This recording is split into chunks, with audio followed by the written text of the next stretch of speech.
कभी कभी मेरे दिल में ख्याल आता है कि वाईटी को कुछ घटिया व्लॉगर्स के लिए कुछ तो सीमाएं तय करनी चाहिए, क्योंकि जब हम इन व्लॉगर्स को देखते हैं, सुनते हैं और इनकी अभद्र भाषा, भले ही वहाँ गाली गलौच नहीं है, लेकिन ऐसी चीप लैंग्वेज का जहाँ इस्तेमाल किया जा रहा हो, जहाँ कोई क्लास ना दिखाई जा रही हो, तो इनसे इंस्पायर्ड होकर पता नहीं लोग और कैसे कैसे शब्दों का यूज़ करना स्टार्ट कर देंगे। क्योंकि आपने ये तो सुना ही होगा कि पहले हम अपने घर से बहुत कुछ सीखते हैं, क्योंकि हमारी पहली पाठशाला हमारा घर होता है, और उसके बाद हम स्कूल से सीखते हैं, और उसके बाद हम अपने आसपास के इर्द गिर्द के लोगों से सीखते हैं। और अगर हम ब्लॉगर्स को सुन रहे हैं तो इनसे भी हम कुछ ना कुछ सीखते हैं, क्योंकि इनको इन्फ्लुएंसर्स भी कहा जाता है। लेकिन वाईटी को ये तय करना होगा कि कौन इन्फ्लुएंसर्स हैं और कौन इन्फ्लुएंजा है।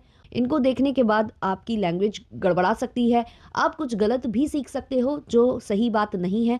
तो ये सब तो कुछ करना चाहिए वाईटी को, क्योंकि जब मैं लपुआ एंड फैमिली जैसे व्लॉगर्स को देखती हूँ तो मुझे सच्ची में पिटी फील होता है, स्पेशली उनके सब्सक्राइबर्स, उन सब्सक्राइबर्स के लिए जो इनके अंधभक्त बने बैठे हैं और इनकी हर चीज़ को जस्टिफाई करते हैं। जैसे कि लास्ट टाइम जो इन्होंने झूठा खाना दिया था, उसको इनके सब्सक्राइबर्स जस्टिफाई कर रहे थे, और उसके बाद ये लोग खुद भी जस्टिफाई कर रहे हैं। और कैसी कैसी बातें कर रही हैं आंटी, वो भी मैं यहाँ रखूँगी और समझाऊंगी कि क्या इनकी मेंटालिटी है, कैसे चीप लोग हैं ये लोग, और इनसे पता नहीं लोग क्या क्या सीख रहे हैं और क्या क्या जो है करने वाले हैं। तो डिटेल में सारा कुछ हम डिस्कस करेंगे, लेकिन उससे पहले चैनल पर नए हो या अभी तक आपने हमारे चैनल को सब्सक्राइब नहीं किया है तो प्लीज़ सब्सक्राइब करना, बेल बटन पर हिट करना, वीडियो को कर देना भी एक लाइक, क्योंकि बाद में आप लाइक करना भूल जाते हो। और इससे पहले मैंने एक पॉडकास्ट अपलोड किया था जो कि कार्तिक आर्यन के ऊपर था।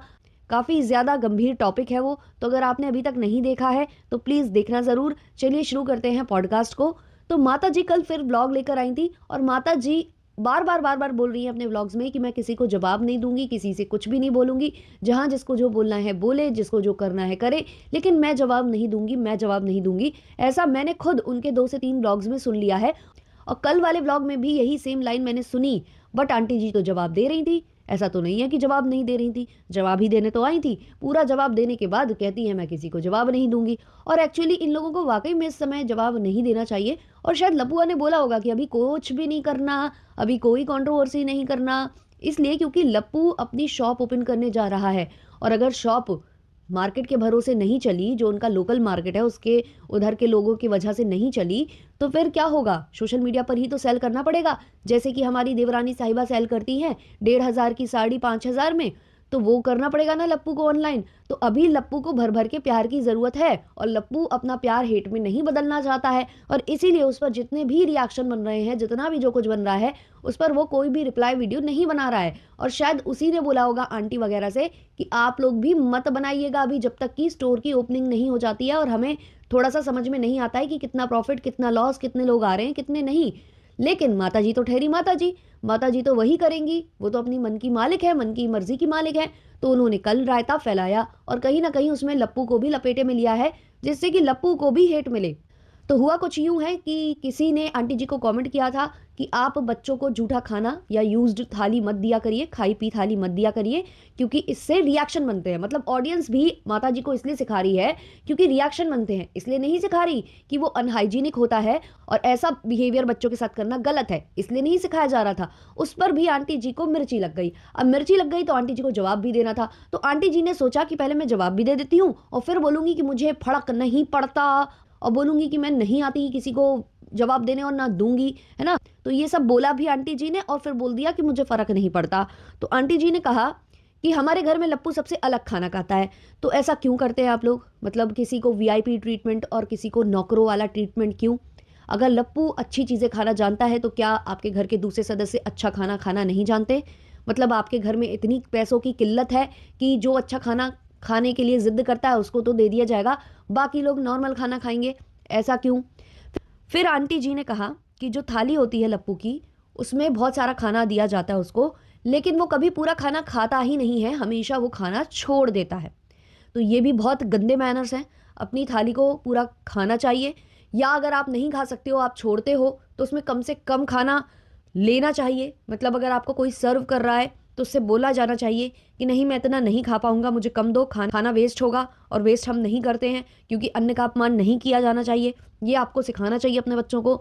लेकिन नहीं, आंटी जी बाकी किसी को भी खाना सर्व करती हैं, तो ऐसे सर्व करती हैं जैसे घर में खाने का अकाल पड़ा हुआ है। जैसे घर में बहुत कम खाना है, मतलब इनके घर में पैसा ही नहीं है, खाना ही नहीं है, उस तरीके से सर्व करती हैं किसी को। लेकिन जब लप्पू की बारी आती है, तो आप वो थाली देखना बच्चे की, उसमें कुछ भी बचा नहीं हुआ था। चावल ऑलमोस्ट खा चुका था वो, रोटी जो दी गई होंगी वो खा चुका था वो, उसमें दाल भी बहुत लिमिटेड थी, मतलब बहुत बची-कुची दाल सी थी, और जो चोखा वगैरह था वो काफ़ी भर-भर कर था, शायद वो उसने टच भी नहीं किया था। तो ये सारी चीज़ें दिख रही थी कि कितना ज़्यादा उसको सर्व किया गया है। जब आपको पता है कि घर का ये वाला जो बच्चा है, ये खाना छोड़ता है, तो इसको एक्स्ट्रा भरकर नहीं देना चाहिए। अब काफ़ी लोग ये बोलेंगे कि नहीं, वो नाराज़ होता होगा, उसको नहीं पसंद आता होगा जब उसे कम खाना जो है सर्व किया जाता होगा तो। तो ये चीज़ें आपको अपने बच्चों को बचपन से सिखानी चाहिए, है ना? यही होते हैं संस्कार। आपने क्या बचपन में उसको डाँटा मारा नहीं, आपने इतना सर पर क्यों चढ़ाया? आप यहाँ पर आकर तो इतना ज्ञान बाँटती हो दूसरों को, दूसरी की फैमिलीज़ को, सबको आप फ्री का ज्ञान बाँट कर जाते हो। जाने कौन-कौन सी आप कहावतें बोलते हो, है ना? आंटी जी की बात कर रही हूँ मैं। इतना कुछ बोलती हैं, इतना ज़्यादा शिक्षा देती हैं, लेकिन ये शिक्षा वो कभी अपने बच्चों को नहीं दे पाई। बच्चों ने जो ज़िद की, वो ज़िद पूरी करती आई और इसी वजह से उनके बच्चे इतने बिगड़ैल हो गए हैं। उनकी ज़िद ही थी ये, जो जगत दीदी के साथ जो हुआ ना, वो ज़िद में हुआ है सारा कुछ, और आंटी उसमें भी भरपूर सहयोग कर रही थी। तो ऐसी माँ, इनके लिए कहानी बनी है ना कि वो एक चोर था, वो चोरी करता था, फिर वो डकैती करने लगा, बहुत कुछ करने लगा, फिर उसको शायद सज़ा हो जाती है, फांसी की सज़ा हो जाती है उसको, और फिर वो अपनी जो लास्ट इच्छा है वो ये रखता है कि उसे अपनी मम्मी से मिलना है। जब वो अपनी मम्मी से मिलता है तो उसके कान ज़ोर से काट लेता है ना? बहुत ज़्यादा उसकी माँ चिल्लाती चीखती है, पूछती है कि तुमने ऐसा क्यों किया? मैं तो तुम्हें इतना प्यार करती थी। तो बच्चा बोलता है कि अगर तुमने मुझे पहली ही गलती पर डाँट दिया होता, मार दिया होता, तो मैं ये आगे नहीं बढ़ता और आज मेरी ये स्थिति नहीं होती। तो वैसी ही माँ है आंटी जी। तो आंटी जी ने जो है सर पर चढ़ा रखा है लप्पू को, और उसकी अभी भी गलतियों को जस्टिफाई कर रही हैं कि नहीं, वो तो छोड़ देता है, वो तो ऐसा कर देता है, और बच्चे बहुत ज़्यादा मतलब उसकी थाली से खाना चाहते हैं क्योंकि उसका खाना बिल्कुल अलग होता है।